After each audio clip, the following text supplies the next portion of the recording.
الشهداء أما بعد فأعوذ بالله من الشيطان الرجيم بسم الله الرحمن الرحيم قد أفلح من تزكى وذكر اسم ربه فصلى صدق الله مولانا العظيم وبلغنا رسوله النبي الكريم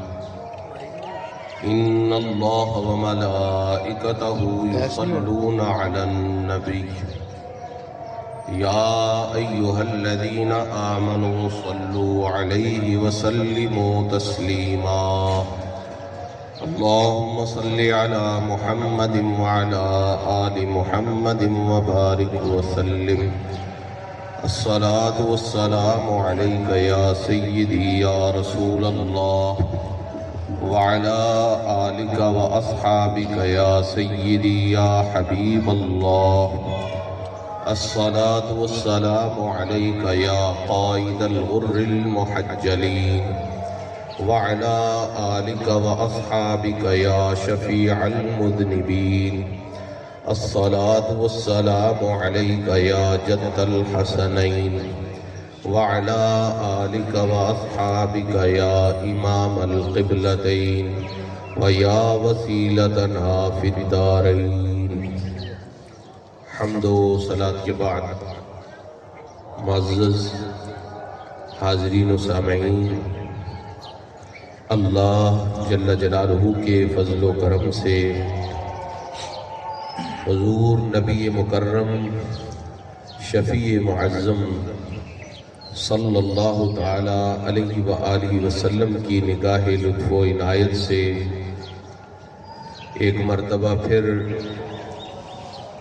مجھے آپ کو تمام مسلمانوں کو اہل ایمان کو عید الفطر کا حسین اور سعادتوں سے بھرپور موقع نصیب ہو رہا ہے۔ دعا ہے خالق لم یزل ولا یزال آج کے اس دن کو ہم سب کے لیے ذریعہ برکت بنائے، حقیقی خوشی اور حقیقی مسرت کا سبب بنائے۔ حضرات گرامی قدر، قرآن مجید فرقان حمید میں اللہ جل جلالہ نے ارشاد فرمایا قد افلح من تزکا، تحقیق کامیاب ہو گیا وہ شخص جو پاکیزہ ہوا، جو ستھرا ہوا، جس نے پاکیزگی کا اہتمام کیا۔ اور پاکیزگی ظاہری بھی ہے، پاکیزگی باطنی بھی ہے۔ ظاہری پاکیزگی یہ ہے کہ انسان کا بدن اور انسان کا لباس میل کچیل سے پاک ہو، اور باطنی پاکیزگی یہ ہے کہ انسان کے اعمال، انسان کے نظریات، انسان کی قلبی کیفیات ہر اس چیز سے دور ہو جو اللہ جل جلالہ کی بارگاہ میں پسندیدہ نہیں ہے۔ جس نے ظاہری اور باطنی دونوں طرح کی پاکیزگی کا اہتمام کیا، اللہ فرماتا ہے قد افلح، یہی بندہ کامیاب ہے، اسی کو کامیابی نصیب ہوئی ہے، یہی کامیابی سے ہمکنار ہوا۔ وَذَكَرَ اسْمَ رَبِّهِ فَصَلَّى، سبحان اللہ، اللہ کا ذکر کرنے سے پہلے ظاہری اور باطنی طہارت کا اہتمام ضروری ہے۔ فرمایا پاکیزہ ہونے کے بعد، ستھرا ہونے کے بعد ظاہری اور باطنی پاکیزگی کا اہتمام کرنے کے بعد اللہ کے ذکر میں مشغول ہوا، فصلی، اور اس نے نماز ادا کی۔ مفسرین کرام فرماتے ہیں کہ اس آیت مقدسہ میں من تزکا کا مطلب یہ ہے کہ جس شخص نے زکوٰۃ فطر ادا کی، جس کو فطرانہ بھی کہا جاتا ہے، جس کو صدقہ فطر بھی کہا جاتا ہے، اور اس کو حدیث پاک میں زکوٰۃ فطر کا نام بھی دیا گیا ہے۔ فرمایا اس کا معنی یہ ہے کہ جس نے زکوٰۃ فطر ادا کی، وَذَكَرَ اسْمَ رَبِّهِ، اور پھر اس نے کیا کیا؟ اللہ اکبر، اللہ اکبر، لا الہ الا اللہ واللہ اکبر، اللہ اکبر وللہ الحمد، یہ اللہ کا ذکر اپنی زبان پہ سجایا، اور گھر سے مسجد کی طرف اگر کوئی عذر ہو، کوئی مجبوری ہو، اور اگر عذر اور مجبوری نہ ہو تو پھر عیدگاہ کی طرف نکلا۔ یہ الفاظ، یہ اللہ کا ذکر، یہ اللہ کے ذکر کی تسبیح اپنی زبان پر سجائی ہے۔ فرمایا اس کے بعد فصلی، عیدگاہ میں پہنچ کر اس نے نماز عید ادا کی۔ اللہ جل جلالہ نے فطرانہ ادا کرنے والے کے لیے اور اللہ کے نام کی تسبیح، اللہ رب العزت کا ذکر کرنے والے کے لیے اور نماز عید ادا کرنے والے کے لیے قرآن مجید فرقان حمید کے اندر حقیقی کامیابی کا اعلان قد افلح کے الفاظ کے ساتھ ذکر فرمایا ہے۔ حضرات گرامی قدر، حضرت انس بن مالک رضی اللہ تعالی عنہ سے روایت ہے کہ حضور سرور عالم صلی اللہ علیہ وآلہ وسلم جب ہجرت کر کے مدینہ طیبہ تشریف فرما ہوئے تو آپ نے دیکھا لوگ سال میں 2 تہوار مناتے ہیں، 2 خوشیاں مناتے ہیں۔ اب ان کا خوشیوں کا انداز بھی اپنا تھا، جو وہ سمجھتے تھے، جہاں تک ان کی عقل اور فہم اور علم کام کرتا تھا اس کے مطابق وہ خوشی کا اظہار کرتے، تہوار مناتے، خوشی کا دن منعقد کرتے۔ حضور رسول اقدس صلی اللہ علیہ وآلہ وسلم نے استفسار کیا، فرمایا یہ تم کیا کرتے ہو سال میں 2 دن؟ انہوں نے عرض کیا یا رسول اللہ صلی اللہ علیہ وسلم، یہ ہماری خوشیاں ہیں، یہ ہمارے تہوار ہیں، یہ 2 دن ہم نے سال میں خوشی کے لیے خاص کر رکھے ہیں۔ رسول اقدس صلی اللہ علیہ وآلہ وسلم نے فرمایا ان اللہ قد ابدلکم بہما خیرا منہما یوم الاضحی و یوم الفطر، فرمایا اللہ نے تمہیں اس سے بہتر 2 خوشیاں عطا فرمائی ہیں۔ سبحان اللہ۔ اسلام میں، دین حق میں، دین محمدی کے اندر 2 بہتر خوشیاں، اس سے بہتر جو دور جاہلیت میں منائی جاتی ہیں، اللہ رب العزت نے تمہیں عطا فرمائی ہے۔ فرمایا ایک وہ یوم الفطر ہے اور ایک یوم الاضحیٰ ہے، جس کو ہم اپنی سادہ زبان میں چھوٹی عید کہتے ہیں، بڑی عید کہتے ہیں، فطرانے والی عید کہتے ہیں، قربانی والی عید کہتے ہیں۔ اب خوشی تو سانجی ہے، یعنی دور جاہلیت میں جو اعمال وہ کرتے تھے خوشی اس میں بھی تھی، اور خوشی عید الفطر کے موقع پر بھی ہے، خوشی عید الاضحیٰ کے موقع پر بھی ہے، لیکن سرکار دو عالم نے فرمایا کہ یہ خوشیاں تمہارے لیے ان خوشیوں سے بہتر ہیں۔ وجہ کیا ہے؟ ان خوشیوں کا آغاز اللہ کی عبادت سے ہوتا ہے۔ عید الفطر کا آغاز اللہ کی عبادت سے ہے، عید الاضحیٰ کا آغاز اللہ کی عبادت سے ہے۔ اور پھر ان دونوں عیدوں کے موقع پر اللہ رب العزت نے غنی لوگوں کو، مالدار لوگوں کو، صاحب نصاب لوگوں کو یہ حکم دیا ہے کہ تم نے اپنے مال میں سے ایک حصہ الگ کر کے مسکینوں کے اندر، فقراء کے اندر، محتاجوں کے اندر، غریبوں کے اندر تقسیم کرنا ہے۔ اس لیے یہ بات تجربے سے ثابت ہے اور آپ حضرات اس چیز کو اپنی زندگی میں محسوس کر سکتے ہیں۔ انسان تو بہت بڑی چیز ہے،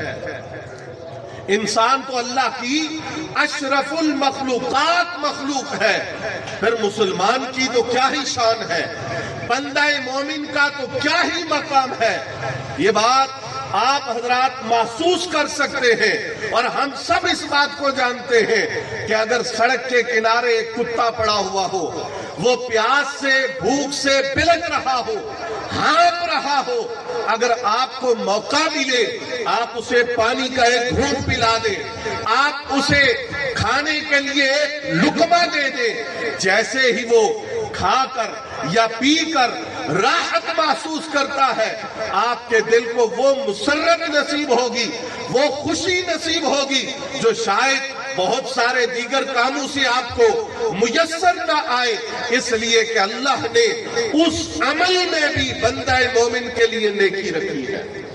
ثواب رکھا ہے۔ حضور فرماتے ہیں جس چیز کے اندر جگر ہے، جس چیز کے اندر تلی ہے، جو چیز سانس لیتی ہے، تم اس سے نیکی کرو گے، تم اس سے بھلائی کرو گے، تم اس سے اچھا سلوک کرو گے، اللہ تمہیں اس پہ اجر عطا فرمائے گا۔ اب بتائیے اگر کتے سے، اگر بلی سے، اگر پرندوں سے اچھا سلوک کرنے پہ اجر ہے، تو جب عید کے موقع پر ایک مومن دوسرے مومن کو صدقہ فطر ادا کرے،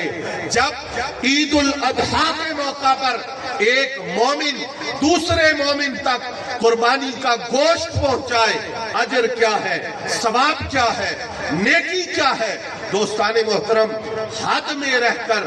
خوشی کی اجازت اسلام نے ہمیں دی ہے۔ صحیح بخاری کے اندر یہ حدیث موجود ہے، عید کا دن تھا، حضور رحمت عالم صلی اللہ علیہ وآلہ وسلم کے گھر مبارک میں چھوٹی چھوٹی بچیاں،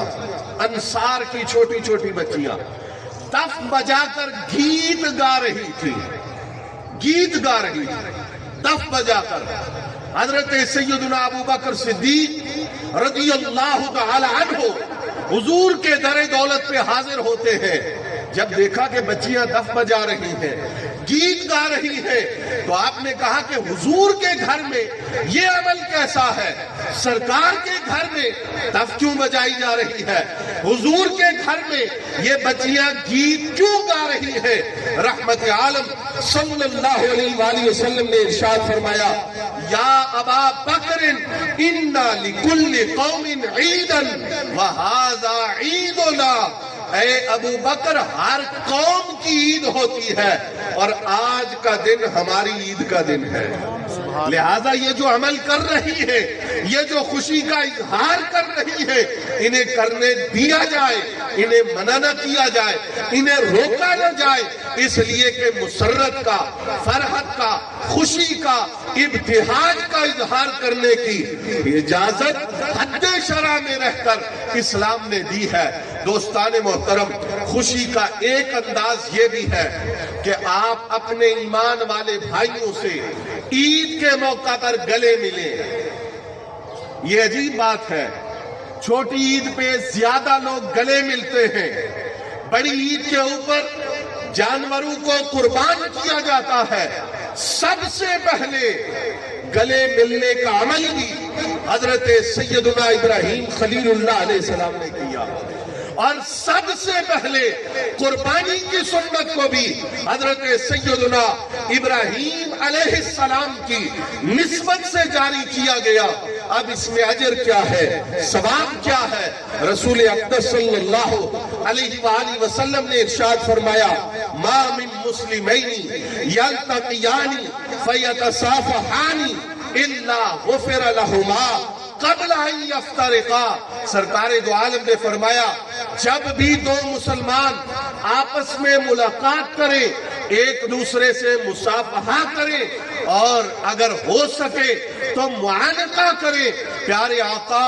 صلی اللہ علیہ وآلہ وسلم نے فرمایا وہ ایک دوسرے سے الگ نہیں ہوتے، اس سے پہلے اللہ جل جلالہ ان کی بخشش فرما دیتا ہے۔ حضرات بندہ سمجھتا ہے میں نے ہاتھ پنجہ کیا، ہاتھ دوسرے کے ہاتھ میں دیا، بخشش کیسے ہوئی؟ میرا اور تیرا عمل چھوٹا ہے، کملی والے کی زبان کی تاثیر اور نسبت بہت بڑی ہے۔ ہمارا عمل معمولی سے معمولی ہو، لیکن جب سرکار فرما دے کہ تم اس عمل سے بخشے جاؤ گے تو وہ شخص جو اس عمل کو رسول اللہ کی سنت سمجھ کے، حضور کا حکم سمجھ کے، سرکار کا فرمان سمجھ کے کرے گا، اللہ اس کی بخشش فرمائے گا۔ دوستان محترم، حضور رحمت عالم صلی اللہ علیہ وآلہ وسلم کی عید کی معمولات کو بیان کرتے ہوئے صحابہ کرام فرماتے ہیں کان رسول اللہ صلی اللہ علیہ وآلہ وسلم اذا خرج یوم العید فی طریق رجا فی غیرہ، جب حضور عید الفطر کے دن نکلتے جس رستے سے حضور جاتے واپسی پہ رستے کو تبدیل کرتے۔ اس میں بہت ساری حکمتیں ہیں، حضور کے قدم جہاں جہاں لگیں گے وہاں وہاں زمین کو برکتیں نصیب ہوں۔ اس رستے میں جو مسکین ہیں حضور ان کی بھی مدد کر رہے ہیں، دوسرے رستے میں جو مسکین ہیں حضور ان کی بھی مدد کر رہے ہیں، ایک رستے میں جو قبریں آئی ہیں ان کی زیارت کا ثواب بھی ہے، دوسرے رستے میں جو قبریں آئی ہیں ان کی زیارت کا ثواب بھی ہے، ایک رستے میں جو اہل ایمان آئے ہیں ان سے ملنے کا بھی ثواب ہے، دوسرے رستے میں جو اہل ایمان آئے ہیں ان سے ملاقات کا بھی ثواب ہے۔ حضرات گرامی قدر، لیکن سب سے بڑی بات یہ ہے، میں کہا کرتا ہوں وجہ معلوم ہو یا نہ ہو، ایک مسلمان کے لیے کسی عمل کو کرنے کی سب سے بڑی دلیل یہ ہے کہ ہمارے پیارے آقا نے اس عمل کو سر انجام دیا ہے، بس حضور کی نسبت سے بڑی کوئی چیز نہیں ہے۔ حضرت عبداللہ ابن عباس رضی اللہ تعالی عنہما فرماتے ہیں، یہ سنیے، فرمایا فرض رسول اللہ صلی اللہ علیہ وآلہ وسلم، ابن عباس کہتے ہیں حضور نے فرض کیا، یہ اتھارٹی کسی کے پاس نہیں،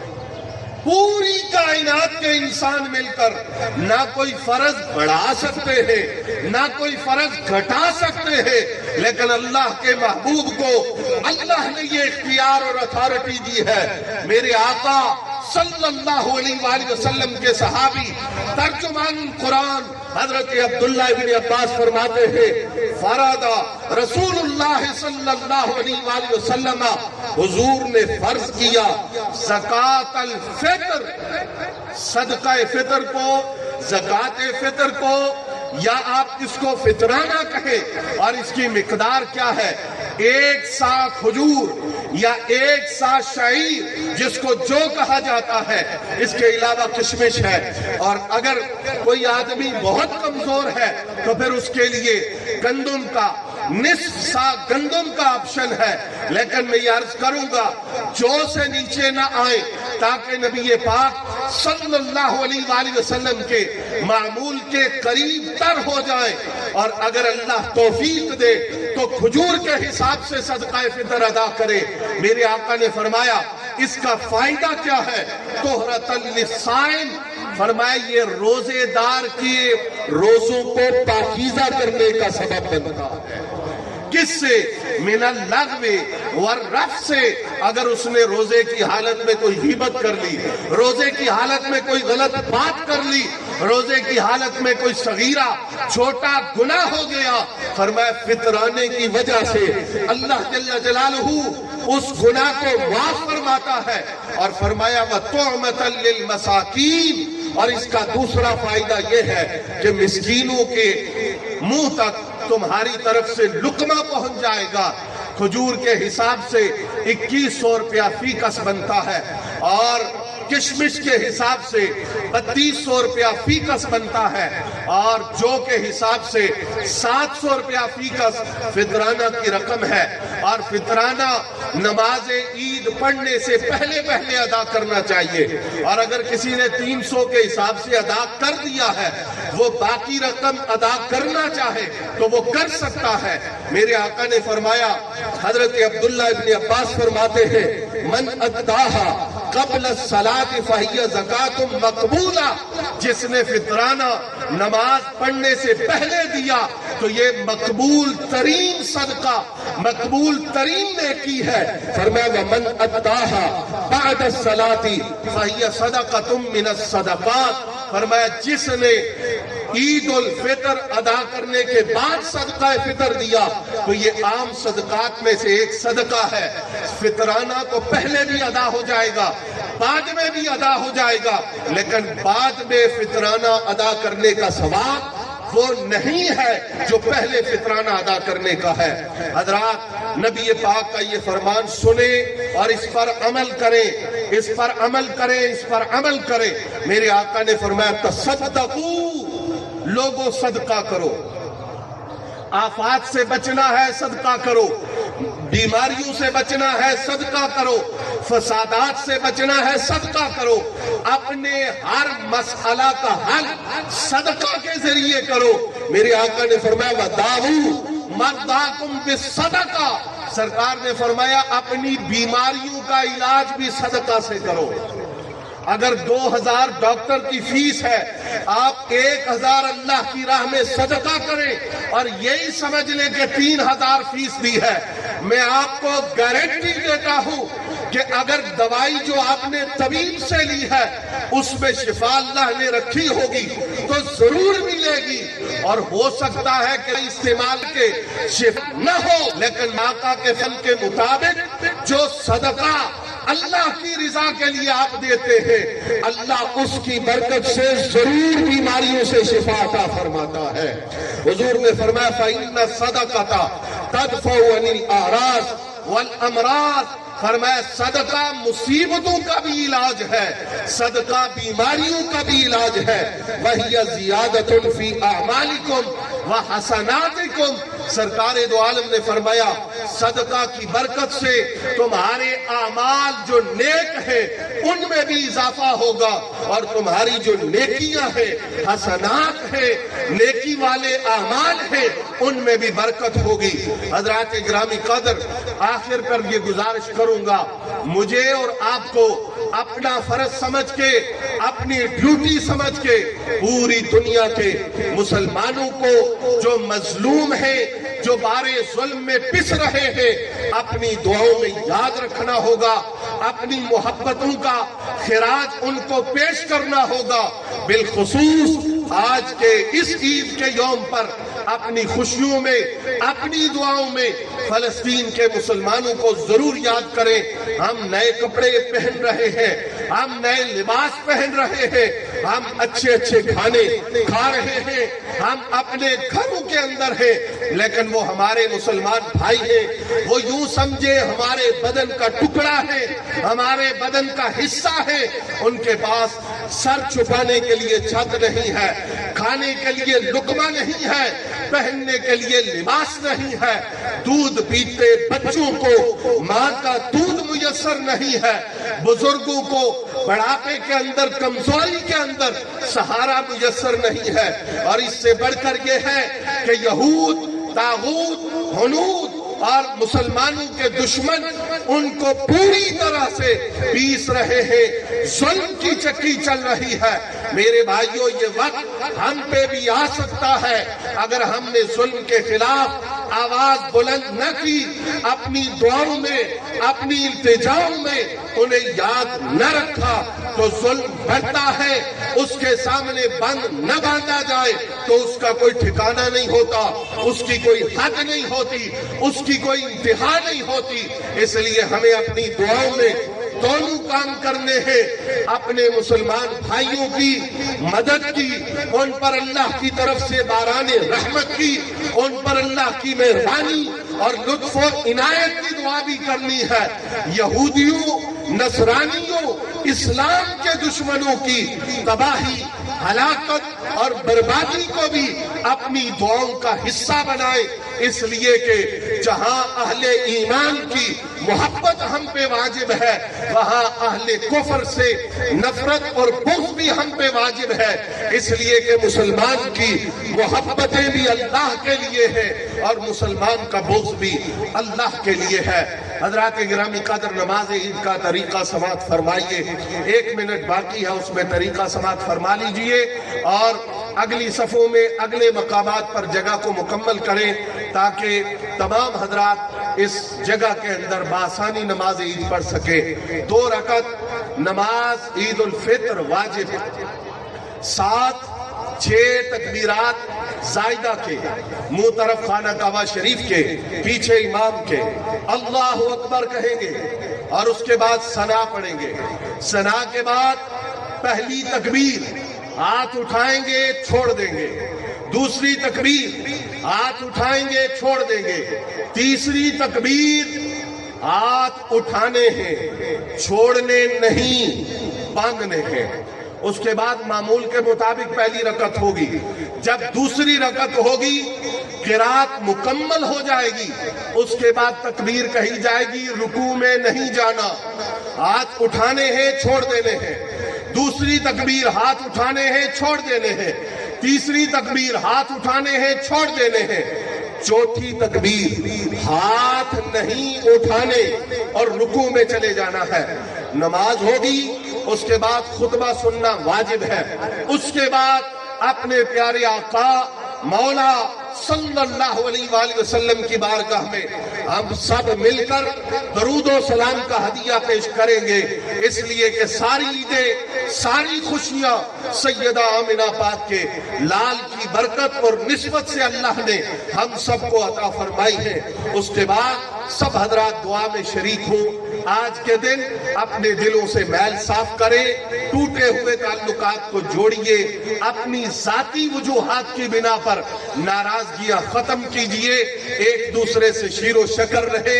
آپس میں جس پیمانے تک اتحاد، اتفاق اور محبت قائم ہو سکتی ہے اس کو قائم رکھیں۔ اس عید کے موقع پر، بڑی عید کے موقع پر، ماہ رمضان میں، پورے سال میں اپنے ادارہ دارالعلوم محمدیہ رضویہ کو تعاون کے حوالے سے یاد رکھیں۔ الحمدللہ آپ کے اس جامعہ میں شعبہ حفظ القرآن اور شعبہ درس نظامی 7 سالوں تک کے طلباء دین کے عالم اور دین کے خادم بننے کے لیے